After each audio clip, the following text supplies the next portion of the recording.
Bilim, teknoloji, araştırma, tarih, spor, sanat, insanlar, hayvanlar, gelenler, gidenler, yaşayanlar, ölenler, enler, bilinmeyenler. Dünyadan haberler, bu kanalda eski, yeni, normal, anormal, ne ararsan var. Sadece yok.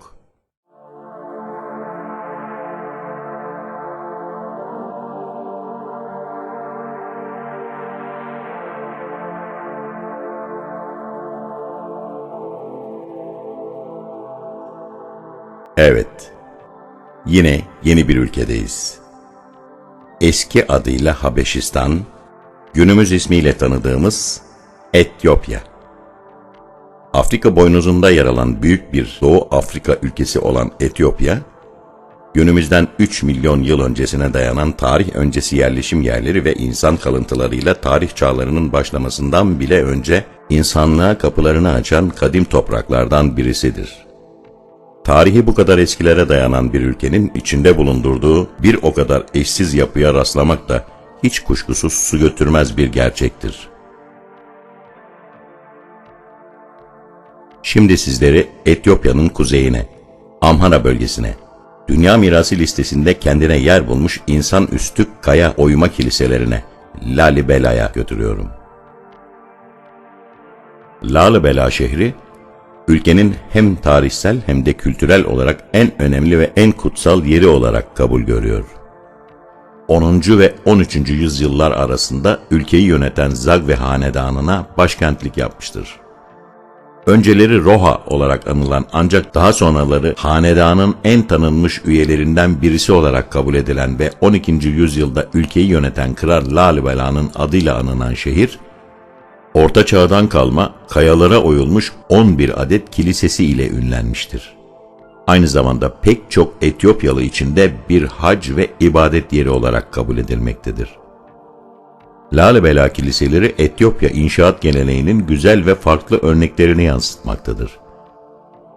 Pek çoğu monolitik yapıdaki kiliseler, Kral Lalibela'nın yeni Kudüs yaratma niyetiyle ortaya çıkmıştır. O yüzyılda Orta Doğu'nun hac merkezi olan Kudüs, Müslümanların ve Hristiyanların çatışmalarıyla tehlikeli ve ulaşılmaz bir haldedir.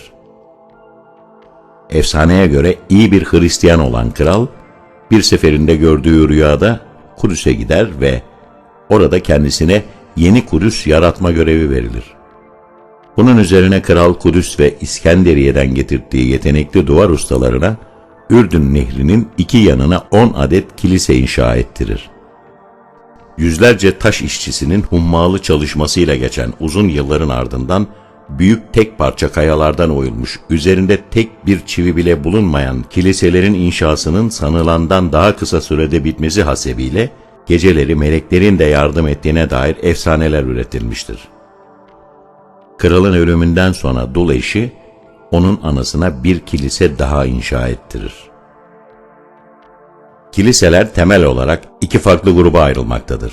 Kuzeybatı grubundakiler ve güneybatı grubundakiler. Pratikte bu ayrım nehrin iki tarafını simgelemektedir.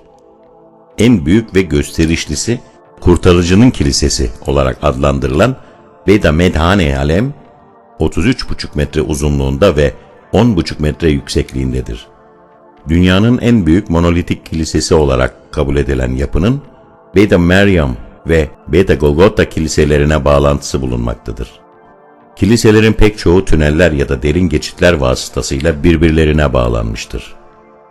Kiliselerin arasında en çok ilgi çekeni ise Etiyopya'nın koruyucusu Aziz Saint George adına yapılmış olan Beyde Georgis'tir.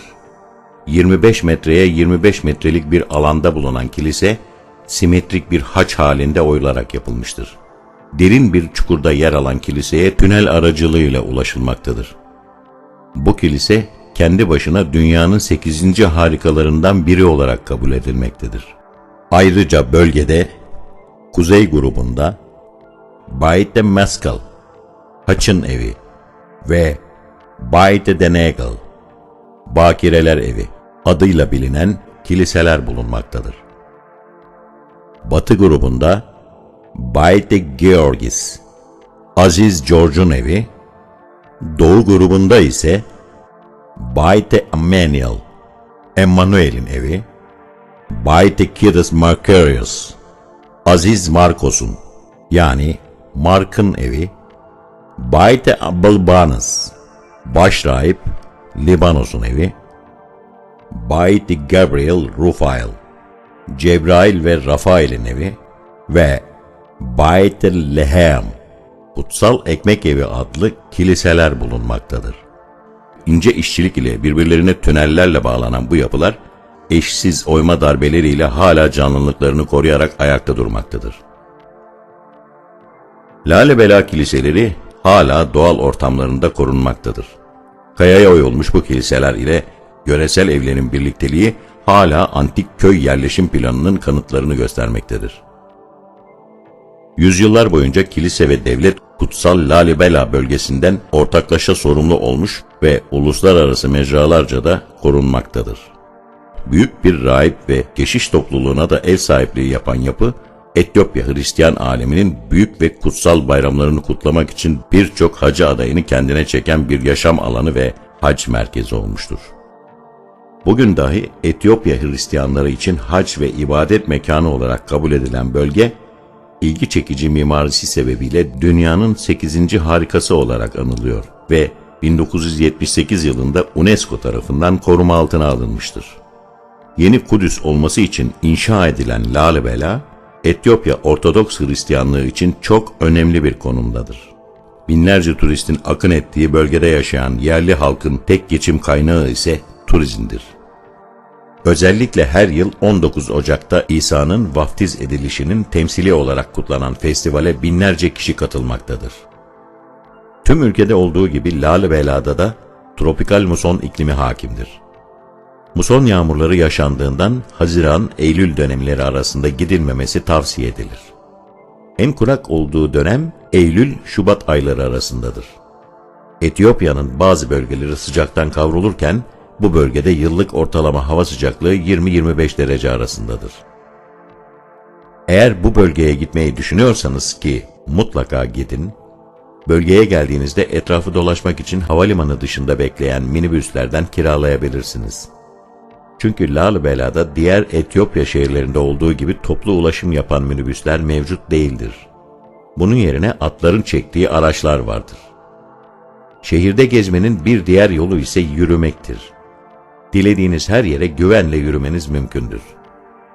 Okul çağındaki çocuklar sizinle arkadaşlık kurup şehri gezdirmek için rehberlik etmek isteyeceklerdir. Etiyopya sınırları içerisinde yer alan Lalibela'nın resmi dili Amharcadır. Ülkede Latin alfabesi kullanılmamaktadır. Amhar alfabesiyle yazılmaktadır. Etiyopya'da ayrıca Oromo dili, İngilizce ve Arapça da konuşulmaktadır. Aslında Etiyopya hakkında konuşulacak pek çok şey var. Ancak bu video burada son buluyor. Gelecek videoda yine Etiyopya'da olacağız. Ve bu kez sizlere cehennemin bu dünyadaki kapısını göstereceğim. Beni izlemeye devam edin, dünyadan haberiniz olsun.